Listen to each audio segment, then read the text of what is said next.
Hey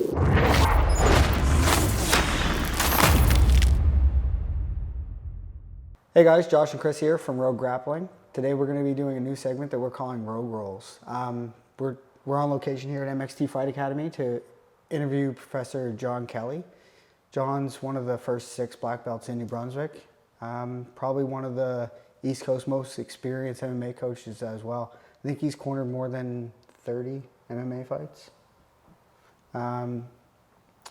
Today we're going to ask him a bunch of questions that we've sourced from Facebook, Instagram, random conversations with friends, and see how John reacts.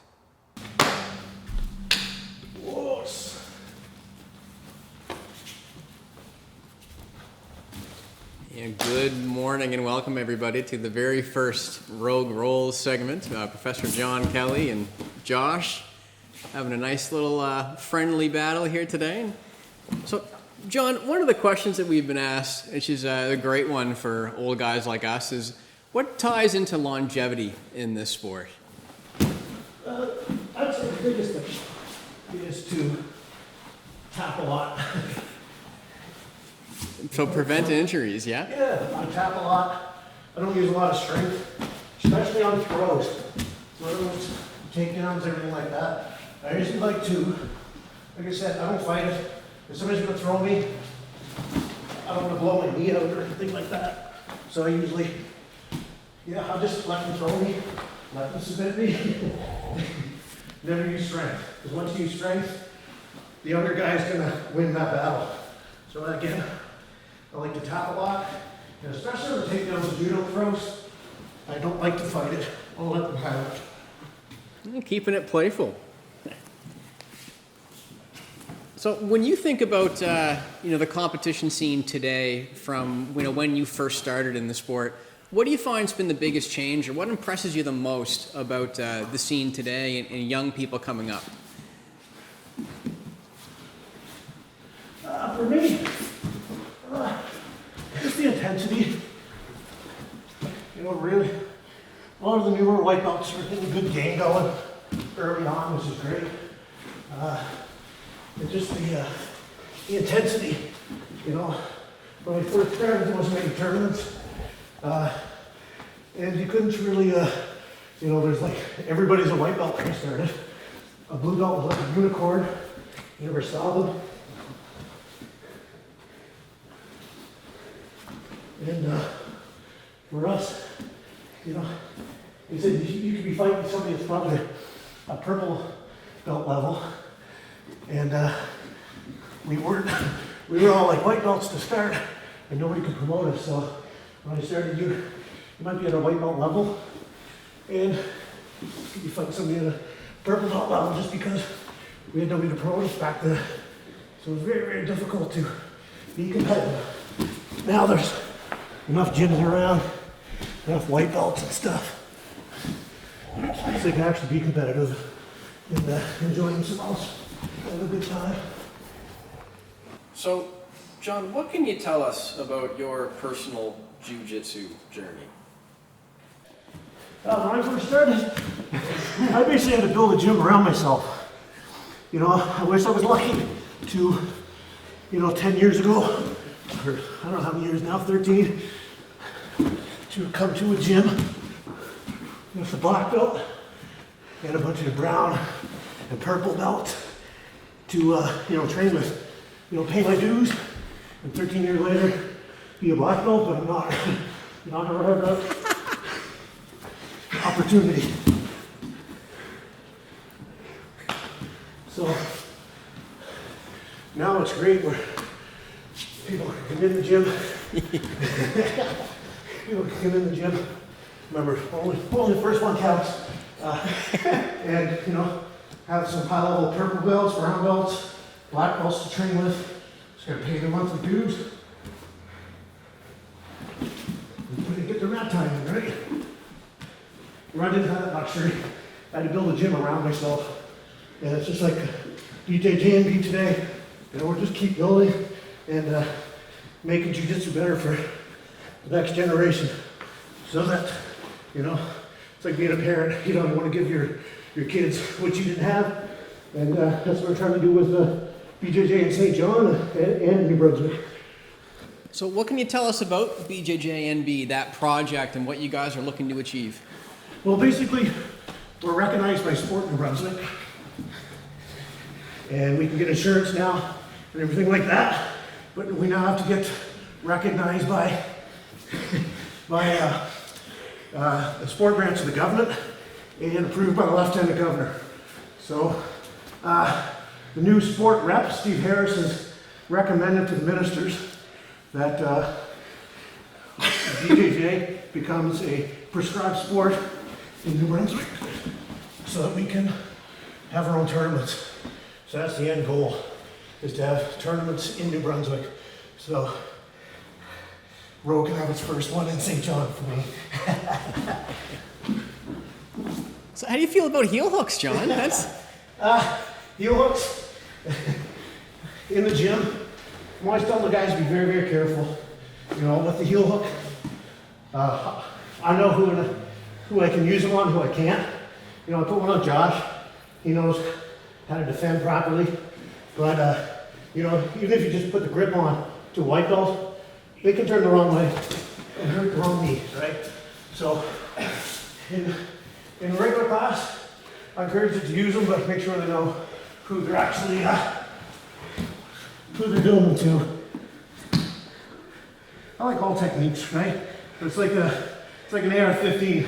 You know, it's a great tool, it's a great weapon, but it causes a lot of damage too.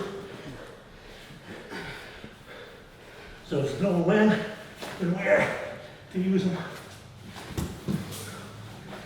So, John, how many bones are in the human body? How many? Some people one big bonehead. Now, if you were given the choice and you have to pick one, would you rather fight a 12-foot duck or 12 one-foot ducks? One duck. One duck. One duck. What would be your game plan going into a fight with a 12-foot duck? Heel hook. Definitely heel hook. From your experience, who has the best Portuguese nickname? Me. What's that, John? Ogrinho. Little ogre. Little ogre. Little ogre. Who gave that nickname to you? My first trip to Brazil, I was training a guy named Otavio, and he kept pointing to me, "You strong, ogro, you strong." And I thought it was kind of funny. A guy called me an ogre, 'cause typically ogres are huge. And I was about 150 pounds at the time, not now, but at the time. So I thought it was kind of funny that Ino just means little. So I was like, I'm basically a little ogre, Ogrinho. And I wanted a good logo for the gym. So I kind of gave myself, I took Ogro to Ogrinho, because at the time I was skinny, not like today. Today I'm rocking the dad bod. Tired out, Josh? Too many beers? So, John, if you were to think about the top 3 pieces of advice you would give somebody new to the sport looking to compete, or even just like getting a foundation in jiu-jitsu, what would you advise them? That one there is really, really close to me. We're really taking on the coach role lately. I would say, number 1, go watch a tournament first, because I find that a lot of people are surprised at the intensity, because those white belts, man, are very intense. They want to win, and a lot of them have more tournaments than you. So you go into your first tournament, and you're just thrown off by how intense it is and how hard the guys go, and girls. And especially the women. I've got to referee a lot of the women's divisions lately, and they're really, really technical. You know, the guys use a little more strength, of course, in the beginning, but the women are a little more technical in the beginning than the men, and that's hard to deal with your first tournament. So I think you should watch one first. And then the second thing is have a game plan. You know, when I go to a competition, you know, I always have, you know, if I get the takedown, what's my sequence? And if I have to pull guard, what's my sequence from there? So you shouldn't just be going out and you know, it's okay to try new things, but it's all about having a game plan, talk to your coach, and find what works for you, a good game plan, so that when you're in there, you're not just kind of fumbling around. You know, winning isn't everything, but the main goal is to win and be competitive. So, number one, go watch, and number two, always have a game plan. Because like I said, the guys have like 5 or 6 tournaments in, and here in their first.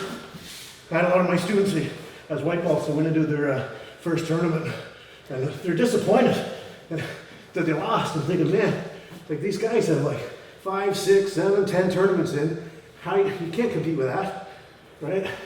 So again, have a game plan. Go with your coach, follow the game plan, and then each tournament you keep adjusting the game plan so that each time you get better and better and better, and eventually you start hitting the podium.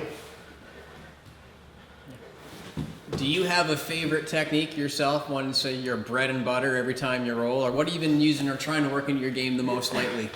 I'm kind of like kitchen sink jujitsu. I do have a set game plan, but I seem to be able to remember odd techniques from all the different positions. So I like whatever works. All right. I like wrist locks too. Yeah. I don't know. Just if I want somebody bigger to pass their guard or to sweep somebody a lot bigger than me, I take great pleasure in that. Somebody smaller with good guard, passing. I really take pleasure with whatever I'm successful with.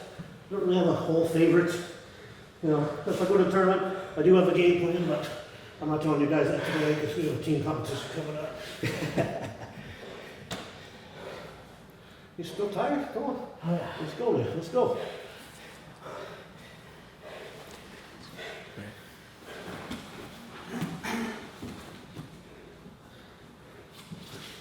So John, if you had to think about who your favorite historical figure is, if you could sit down and have a beer with anybody from history, who would it be and why?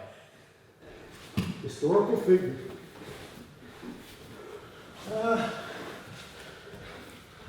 I'd probably say Jesus. Jesus Christ is who I'd like to talk to the most. What would you ask him? Nothing, I just sit and listen. Just sit and listen. Yeah, that's one of my hobbies, kind of reading, religious texts and all kinds of books like that. He seems to be the most interesting for me to do.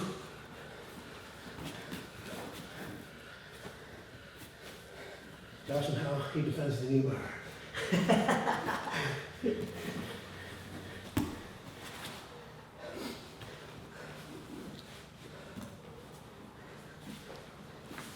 Is somebody gonna get a tap to wrap this up? Let's see how we're doing. Is that what we're going for? No problem. Last tap wins, boys. My favorite. Thank you. Woo! I even chirped a little bit. I just want to say thanks to our guest today, Professor John Kelly of MXT St. John. Thanks for taking the time out of your day to roll with me, answer some questions from Chris, and let us into your club. Is there anything you'd like to say about MXT? Go to mxtbjj.com. We have locations in St. John East, West, Sussex, and Miramichi. But you can also look up your local BJJ club. I'm all about promoting the sport, getting BJJ and B going too, so that we can have tournaments in New Brunswick and hopefully St. John. Before we go, I'd like to say thanks to our longtime sponsors, Technacity Fightwear, Akiro Canada, Pro-Am Belts, Grapplers Against Violence. If you're in the area, they've got an event next month, September 14th, I believe, Rolling for a Reason. It's for a really good cause. If you're in the area, make sure to check it out. If not, maybe send them a donation, help them out. If you like this video and you want to see more like it, give it a like, hit the subscribe button, and we'll see you next time. Awesome. A new segment that we're calling Rogue Rolls. Today's This guy. This is really weird. and Belts, Pro-Am belts. shit, good call.